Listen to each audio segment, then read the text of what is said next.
How did the Jeep Gladiator do in customer satisfaction ratings? Is it number one?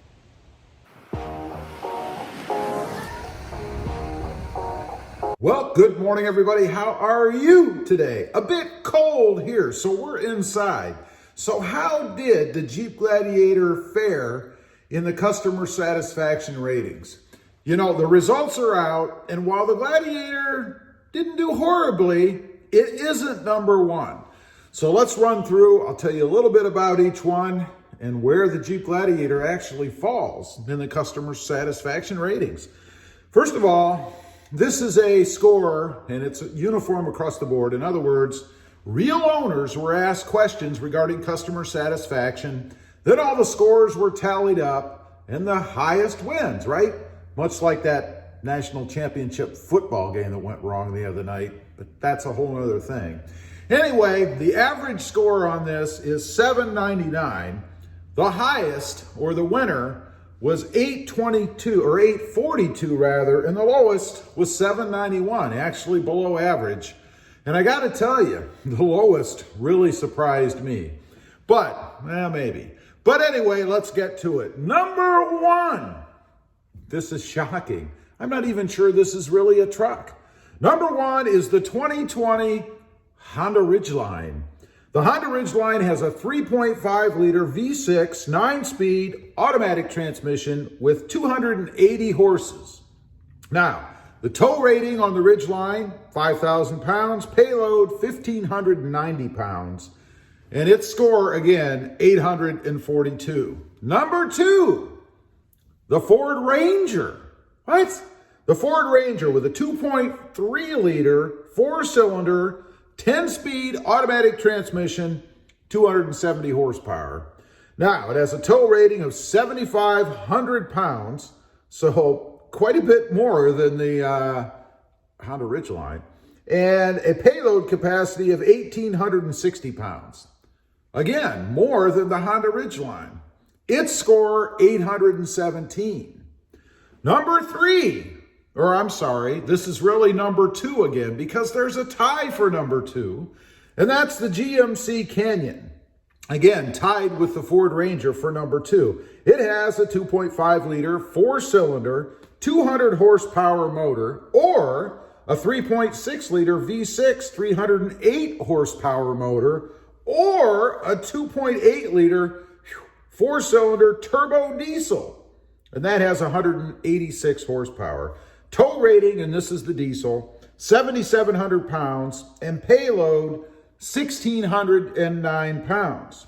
The score, again, tying the Ford Ranger, 817.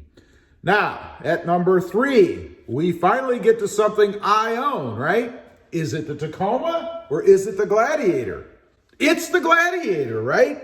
The Gladiator with its 3.6 liter V6 6-speed manual, or 8-speed automatic, 285 horsepower. And I guess the horsepower, it appears, is the same for both, so no difference whether you have a manual or an auto. I happen to have the auto, of course. Towing is rated at 7,650 pounds. That's only 50 pounds less than that turbo diesel. And a payload of 1,700 pounds. Its score, 811. So 6 points below the two number twos, I guess. Number four, the Chevy Colorado. It's available in a 2.5 liter, 4-cylinder, 200 horsepower, or 3.6 liter V6, 308 horsepower, or 2.8 liter, 4-cylinder turbo diesel at 186 horses. Towing for that, and again, this is the turbo diesel, is rated at 7,700 pounds. Payload, 1,568 pounds, and its score, 802, still above the average. Now, coming in dead last, number five. This one surprises me a little bit because this is the number one best-selling truck. I don't know, is it going the way of the Ford F-150? You know, the best-selling truck, but maybe not the best customer satisfaction? It's the Toyota Tacoma. It's available in the 2.7 liter, 4-cylinder, 159 horsepower, which is pathetically low, I think, or the 3.5 liter V6, 278 horsepower engine. And you can get it, of course, in a manual or an automatic, depending on trim levels and all that stuff. Towing for the Tacoma, 6,800 pounds. Payload, 1,440 pounds. And the score is an abysmal 791, below average. These results are kind of weird to me, and I'm going to go back to the Honda Ridgeline. You're right. I had mentioned I'm not even sure it's really a truck. To me, and I'm not really trying to dog the Ridgeline. I mean, it is what it is, but it really seems more kind of like the old Sport Track. You remember that? Kind of like an SUV with a bed on the back. For the weekend warrior that wants to go out, throw a few things in the bed, maybe tow something light like a garden tractor. I don't know, maybe a trailer with some dirt in it, something like that. But what does this say about the mid-sized truck market? It's huge. I mean, everybody's jumping back in, right? Where's the Nissan Frontier? It didn't even make the cut. But anyway, what does it say about the mid-sized truck market and customer satisfaction? It seems to me that maybe people are geared more towards the more convenient things, the plusher things. They're more satisfied with that. In other words, they're not really looking for a truck anymore.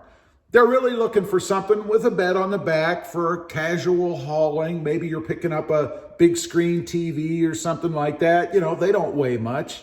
Something like that you can throw in the back that's really just more for convenience, You can throw the family in, go on a trip, go cruising around, whatever, and you don't have what some of these trucks have, and that's a harder, more harsh ride, right? A more traditional truck-like feeling. Now, as far as the Gladiator goes, I think they did pretty well. I mean, they are new. There isn't as much exposure to them, so I don't know if this survey really takes into account the sheer numbers that are out there. I mean, obviously, the average score is going to be higher if you have more people than you do the others within the survey, I think. So I don't know how this is skewed really, but I do think that scoring pretty much in the middle is good for the Gladiator. The Gladiator is a unique truck, and I would argue that from a ride standpoint, comfort standpoint, capability standpoint, it probably ought to be at least one or two. What happened to the Tacoma? I mean, how can you have the number one selling truck that people keep going back and buying, right? I mean, there's a lot of repeat buyers out there, including me, but they're not satisfied with it. I don't know. I do think that the Honda Ridgeline has a bit of a stigma attached to it. The hardcore truck guys out there, they won't buy a Honda Ridgeline. They dog it all the time. They don't consider it to be a real truck.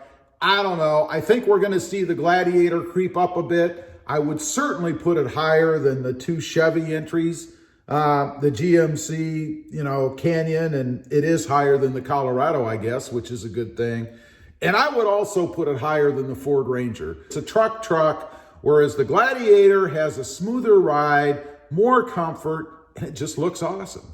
Anyway, leave a comment. Let me know what you think. Are you satisfied with your Jeep Gladiator? Would you rank it up there number one above these other trucks? I would. Certainly the GMC Canyon and the Ford Ranger. And I would just throw the Honda Ridgeline completely out. Not that I'm dogging it, I just don't put it in the same class. Leave a comment, let me know. Also, real quick, if you're interested, check out my other channel. It is Rob Motive, all about my number 5 2020 Toyota Tacoma. Don't forget to click that notification bell so that you don't miss out on any upcoming videos. And do me a favor, smash that subscribe button on the way out. Stay safe out there. Bye.